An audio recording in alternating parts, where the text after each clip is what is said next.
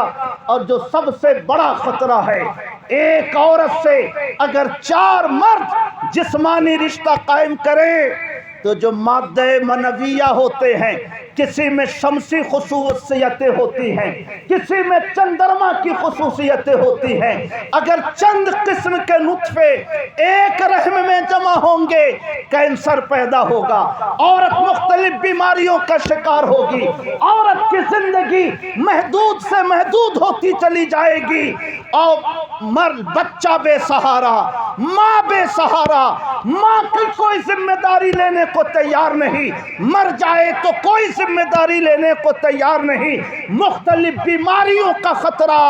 اس لیے اسلام نے مردوں کو تو 4 شادی کی اجازت دی ہے، مگر عورتوں کو اس نے 4 شادی کی اجازت ہرگز نہیں دی۔ کہیے سبحان اللہ، اور محبت سے کہیے سبحان اللہ۔ اس لیے میں عرض کرنا چاہتا ہوں، وقت میرا زائد ہو گیا، مگر میں نے 1 سے زیادہ شادیوں کی حکمتوں پر گفتگو شروع کی تھی، شاید آپ کے لیے اس میں دین کی کچھ روشنی ہو۔ میرے بھائیوں، اگر 1 سے زیادہ بیویاں ہوں تو یہ کوئی پاپ نہیں ہے، یہ میرے آقا کی سنت ہے، اور میرے آقا کا کوئی بھی طریقہ پاپ والا طریقہ نہیں ہو سکتا، انسانیت کو نجات دینے والا طریقہ ہو سکتا ہے۔ ایکسیڈنٹ مرد کا ہوتا ہے، کورونا کا شکار مرد ہوتے ہیں، لڑائیوں میں مرد مارے جاتے ہیں، عورتیں تو گھر میں رہتی ہیں، نہ ایکسیڈنٹ ہوتا ہے، نہ لڑائیوں میں ماری جاتی ہیں، نہ مختلف خطرات کا ان کو سامنا ہوتا ہے۔ اگر ہم کہہ دیں کہ ایک مرد صرف 1 شادی کر سکتا ہے تو جن عورتوں کے مرد حادثے میں چلے گئے، جن عورتوں کا شوہر بیماریوں میں مبتلا ہو کے چلا گیا، ان عورتوں کا سہارا کون بنے گا؟ ان عورتوں کے سر پہ سایہ کون بنے گا؟ ان عورتوں کی ذمہ داری کون لے گا؟ اس لیے میرے بھائیوں، ہر زمانے میں مرد کی پیدائش کم ہوتی ہے، عورتوں کی سنکھیا زیادہ ہوتی ہے، اس لیے ہماری شریعت نے 1 سے زیادہ شادی کا حق مردوں کو دیا ہے، تاکہ کوئی بھی عورت اپنے سہاگ کی روشنی سے محروم نہ رہے۔ کہیے سبحان اللہ۔ اس لیے میرے بھائیوں، آپ 1 سے زیادہ شادیوں کو پاپ نہ سمجھو۔ بزرگان دین فرماتے ہیں کہ بہت سارے گناہ کبیرہ وہ ہیں کہ جس کا کفارہ یہی ہے کہ بیویوں کے ظلم پر، بیویوں کی باتوں پر، بیویوں کی بیجا گفتگو پر صبر کیا جائے۔ ان گناہ کبیرہ کا کفارہ بیویوں کی باتوں پر صبر کرنا، یہی اس کا ایک کفارہ ہے۔ کہیے سبحان اللہ۔ ایک بیوی ہے، ہم مر گئے، ایک ہی ہاتھ دعا کے لیے اٹھے گا، اگر 2 بیوی ہے تو 4 ہاتھ اٹھے گا۔ ایک بیوی ہے، ایک ہی کی اولاد دعا کرے گی، 2 بیوی ہے، 2 بیویوں کی اولاد دعا کرے گی۔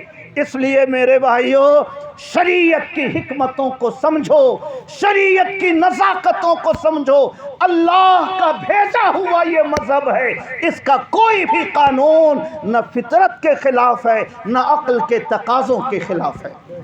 میں دعا کرتا ہوں اللہ پاک ہم سب کے دین و ایمان کی حفاظت فرمائے، ہماری نسل کو اللہ تعالی مرتے دم تک مسلمان رکھے، ہم رہیں کہ نہ رہے مگر ہمارے گھروں پر یا رسول اللہ کا پرچم لگا رہے، ہمارے گھروں میں نبی کی محبتوں کے چراغ اسی طرح جلتے رہے۔